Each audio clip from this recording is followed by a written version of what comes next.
Hi, folks. So, right now, we're going to explore a little thing that I made to help us traverse our environment in VR. I like to call it the Move Object script. So, I'll give you an example of what it does. So, when we press this button right here, it automatically moves our character around an area to certain points. So, let's say when I press the M key, I fly to this point 2, which is over here. And if I press the N key, I go back to point 1. So this is called lerping. It's an interesting procedure of gliding from place to place. And I created a script that allows you to do that. What I'm going to teach you in this video is how to use that script in order to help the people, the campers we're going to help, make their own VR experiences. So basically, every 30 to 45 seconds, no matter how much you set it, this view will change, or it could be triggered manually. So this is point 3 right here. And then point 4, which is in this window right here. So basically, it goes from waypoint to waypoint in your specified amount of time. So first, I'm going to show you how to create your own waypoint. So let's go to edit this move object script. It gives you a number of things that you can just put in. So this index script goes through all of these positions. So positions are waypoints. So my start position right here is the cloud. So when we press the play button, we have that sweeping shot of going to this building right here. My next position is the position 0. When we index, remember, we start with 0. That's how many computer programs, except for Lua, do it. So when we move from position to position, it goes down this linked list, which I'll show you, and we can avoid this first wait time. This first wait time is the amount it starts at the first position. So let's go right into the coding right here real quick. So right here, we have a linked list. We discussed the linked list in another video, but to review, linked lists allow you to store certain values, like in this case, transform positions, into your code. So, for instance, start position, transform, and then it goes to start position, dot position, and then it keeps on going down the list. So you need to declare it, and then add it to the list, any point you do. And then, this right here is called a coroutine. We'll discuss this later. So this is a game object that transformed that position. Now, this line right here will get you to, is a warp tool. So this warps you to whatever position you created is a waypoint. So let's go to our update tab. So if input.get button down M, or if I touch the screen with 2 fingers, we'll get into that in another video, index goes up. Now, as you can see up here, this warps it to the first place. But the gliding thing is a little bit different. So game object that transform.position can be modified to a vector 3. So a vector 3 is a 3-dimensional vector, and you'll probably get into that when you study a little bit more calculus. And a lerp is moving from one vector 3 to another. So you can lerp and you can slurp. Slurping is for rotation, and we won't get to it in this video. But lerping allows the user to glide from place to place. Now, this right here, now the vector 3 lerp takes 3 input arguments. The first input argument is the object you want to move. So the object that we want to move is the game object to transform by position. So we want to move the game object, which is the camera, to places that element at, index. So since this is a linked list, it'll show up as a transform.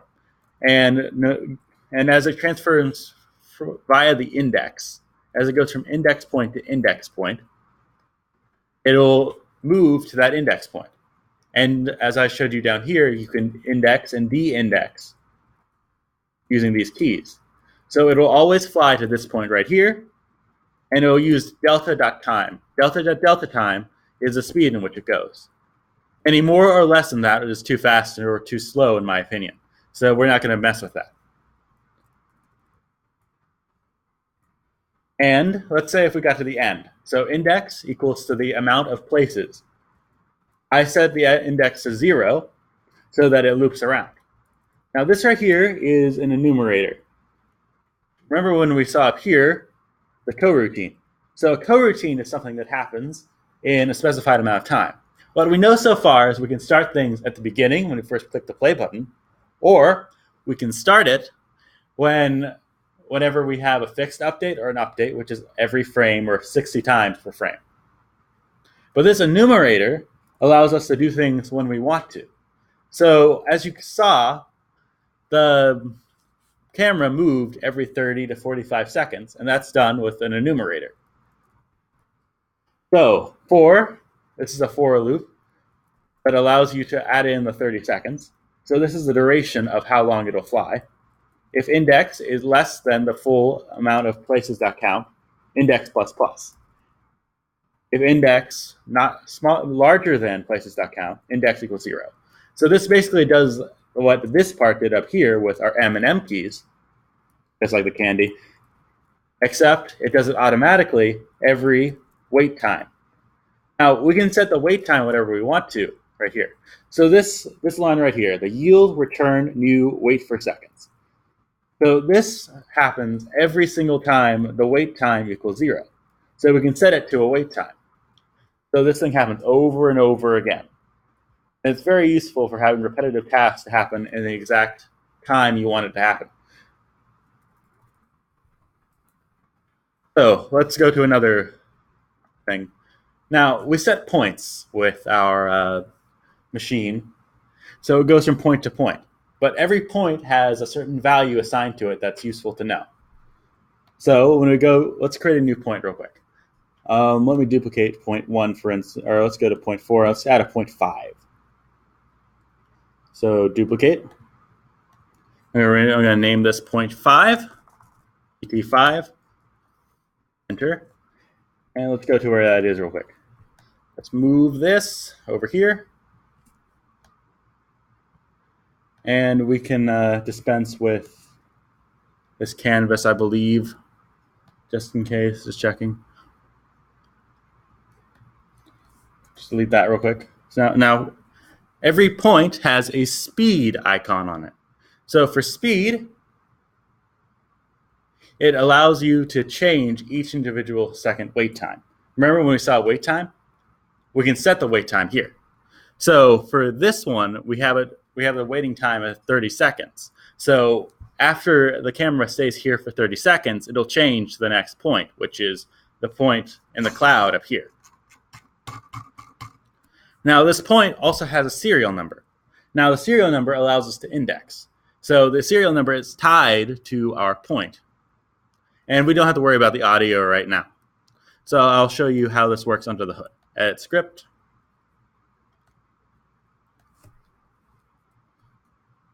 So we declare the wait time, serial number, and down here, if cool.index. So cool is where we declared our move object. Now we're calling the move object class in cool so that we can reference it to the serial number and whatever serial number we set. So we got to change the serial number to 5 real quick, just before I forget, because it is the 5th point we go to.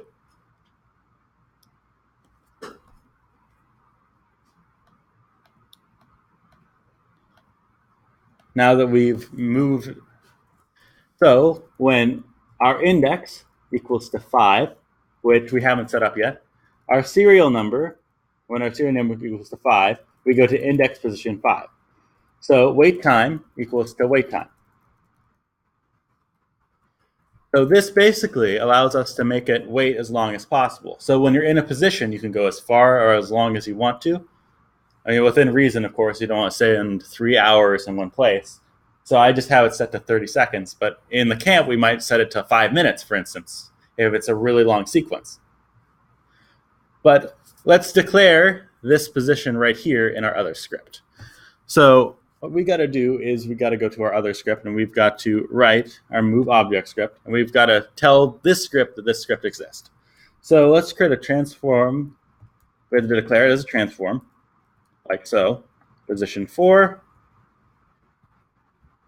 And we need to places.add last. Cool thing about position 4, that position. So basically, it'll go from start position, then it'll fly to position 0. I'll go all the way up to position 4. So, and when it hits position 4, it'll go all the way back to position 0. So it goes in a loop, and we're just added something to the end of that loop. So let me attach this to Unity real quick. And let's declare this inside our rigid body. Whoops. Once that shows up down here, it takes a second, like everything with this computer, or computers in general. There we go, position 4. We're going to put 0.5 into position 4. And now that point exists. So when we press play, we go to position 0, right here. I'm going to move, this is position 1 at 0.2, position 3 at 0.3, and our second to final position. And the position we just added goes right here. And it'll stay in this position for about 30 seconds until it goes to right here.